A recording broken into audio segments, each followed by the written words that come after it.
नमस्कार, हमारे social media network news धारा पर आपका बहुत बहुत स्वागत है। मैं हूं आपके साथ प्रियंका मिश्रा। और पिछले काफी समय से ये देखा जा रहा है कि राजनीतिक गलियारों में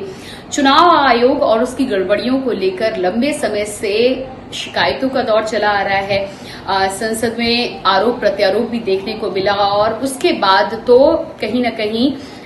एटम बम की भी धमकी दी गई, जिस पर कहा गया, राहुल गांधी के द्वारा ये कहा गया कि वो इलेक्शन कमीशन को छोड़ने वाले नहीं हैं और एटम बम फोड़ने की तैयारी कर रहे हैं। तो आखिरकार आज राहुल गांधी ने 1 घंटे की प्रेस कॉन्फ्रेंस करके इलेक्शन कमीशन पर वो एटम बम फोड़ ही दिया। और 1 घंटे की प्रेस कॉन्फ्रेंस में राहुल गांधी ने कर्नाटक से लेकर महाराष्ट्र तक में तमाम ऐसे सबूत पेश किए और बाकायदा प्रेजेंटेशन के साथ वो तमाम जानकारियां जनता के सामने रखी, जिसको लेकर काफी लंबे समय से राजनीतिक गलियारों में सस्पेंस बना हुआ था। जिसको लेकर राहुल गांधी का अब कहना है कि कर्नाटक में उन्हें 16 सीटों से अधिक सीटों पर जीत मिली थी, लेकिन इलेक्शन कमीशन की मेहरबानी की वजह से 9 सीटों पर उन्हें जीत मिली। बाकी सीटों पर धांधली की गई सत्ताधारी पार्टी को, या फिर कर्नाटक में भारतीय जनता पार्टी को इसका फायदा पहुंचाने की कोशिश की गई। वहीं महाराष्ट्र में भी राहुल गांधी का ये कहना है कि काफी सीटों पर आखिरी के घंटों में, यानी कि शाम के समय जो वोटिंग होती है उसके परसेंटेज में अप्रत्याशित तौर पर बदलाव देखने को मिला या फिर अप्रत्याशित तौर पर इजाफा देखने को मिला। जिसके बाद अब राहुल गांधी का ये कहना है कि कई लाख वोटर एक्स्ट्रा जोड़े गए हैं और जिनका नामो निशान और जिसको लेकर संदिग्ध ये तमाम डेटा नजर आता है। इसी तरह एग्जाम्पल देने के लिए, उदाहरण देने के लिए राहुल गांधी ने एक आदमी के कई वोटर आईडी कार्ड और कई बार वोट देने की भी बात की है।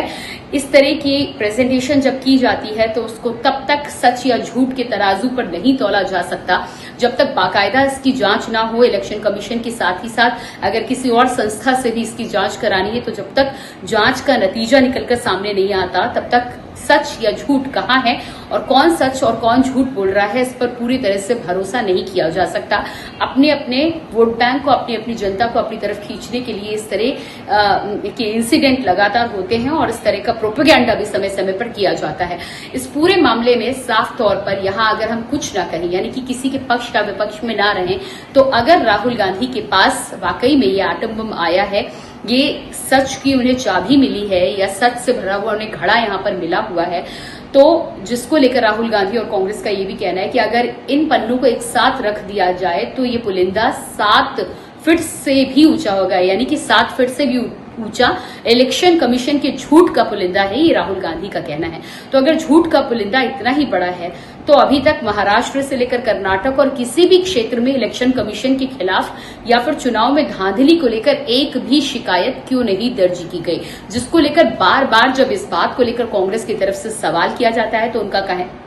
उनकी तरफ से ये जवाब आता है कि उनके पास डेटा आ रहा था, उनके पास शीट आई थी जो कि खो गई थी और उसके बाद शीट कलेक्ट करने में अब राहुल गांधी कह रहे हैं कि 6 महीने से, माफ कीजिएगा, ज्यादा समय बीत चुका है, तब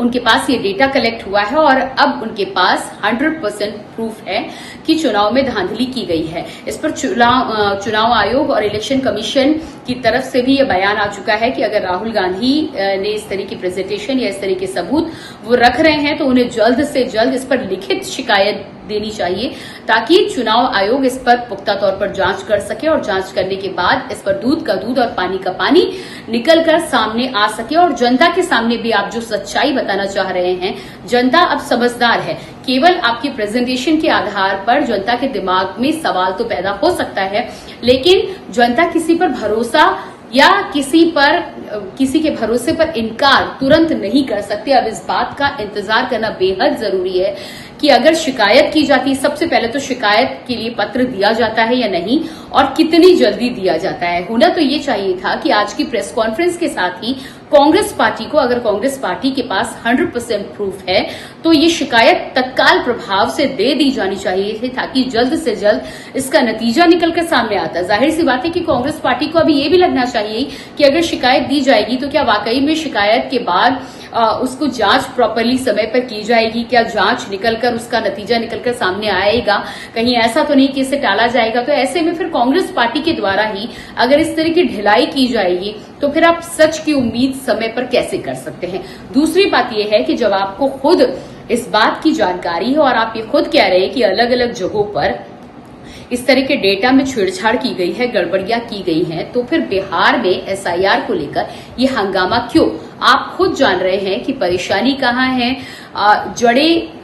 खुदी हुई कहां पर है, जड़ों में दिक्कत कहां है, परेशानी कहां है, और उसके बाद आप उसका इलाज करने को रोक रहे हैं। अगर एक परेशानी, एक बीमारी, एक दिक्कत आपको महाराष्ट्र या कर्नाटक में नजर आई है तो बिहार में उसके इलाज पर रोक क्यों? अगर एसआईआर को लेकर बिहार में अभी भी रिव्यू चल रहा या रिव्यू खत्म हो चुका है, चुनाव आयोग के द्वारा रिव्यू किया गया है, उसमें 1 माह का समय भी है, आप अपने एजेंट्स को अपॉइंट कर सकते हैं, धांधली को लेकर पैनी नजर रख सकते हैं, अपनी शिकायत कर सकते हैं, 1 माह का समय है।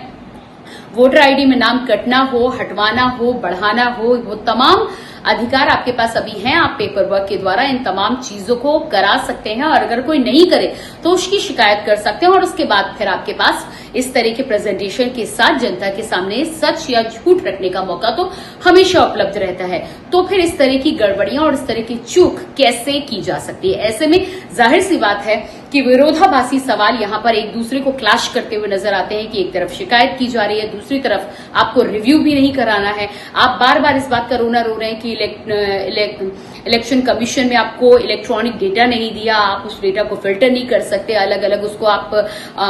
टेक्नोलॉजी के आधार पर देखकर उसका बार बार रिव्यू नहीं कर सकते। यानी कि आपको रिव्यू करने के लिए चाहिए और चुनाव आयोग रिव्यू करे तो गलत। चुनाव आयोग अगर सच को सच और झूठ को झूठ करने की कोशिश करे तो वो आपके लिए गलत है। आपको इलेक्ट्रॉनिक डेटा मिलना चाहिए। पहली बात तो यहां पर यह है कि कोर्ट के द्वारा भी इस बात को लेकर खारिज किया गया था कि इलेक्ट्रॉनिक डेटा उपलब्ध नहीं हो सकता। चुनाव आयोग एक ऐसी संस्था है जिसकी जिम्मेदारी देश भर में चुनाव कराने की है। अगर अलग अलग पार्टियों की जिम्मेदारियों को इस तरह या अलग अलग पार्टी की मांगों को इस तरह चुनाव आयोग पूरा करने लगा तो चुनाव आयोग आखिर अपना काम कब करेगा, जिस काम को करने को लेकर बार बार सवाल भी उठाए जा रहे हैं। मान भी लेते हैं कि राहुल गांधी की बातों में अगर सच्चाई है तो लिखित में शिकायत दी जानी चाहिए, और इस बात का भी पुरजोर कोशिश की जानी चाहिए कि जो सच आप जनता को दिखाने की कोशिश कर रहे हैं वो समय पर जनता के सामने आए, ताकि आप अपनी बात प्रूव कर सके। और अगर कहीं कोई गड़बड़ी है तो बार बार जनता के साथ आने वाले समय में ये धोखा ना हो सके। तो यहाँ पर ये जो विरोधाभासी बातें नजर आती हैं, ऐसे में लेकर कई सवाल लोगों के जहन में,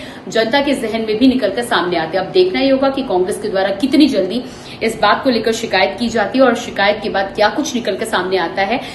कुल मिलाकर अभी इस बात का इंतजार करना होगा। राहुल गांधी जिस एटम बम की बात कर रहे थे वो एटम बम तो वो फोड़ चुके हैं, पर अब ये आने वाला वक्त बताएगा कि वाकई में ये एटम बम था या फिर कहीं ना कहीं ये बम समय आते आते फुस हो जाता है। इसका नतीजा तो तभी सामने आएगा जब इलेक्शन कमीशन पर लिखित शिकायत के बाद, कोई जांच के बाद पुख्ता तौर पर कोई सबूत सामने आते हैं या फिर कोई फैक्ट निकलकर सामने आता है। धन्यवाद।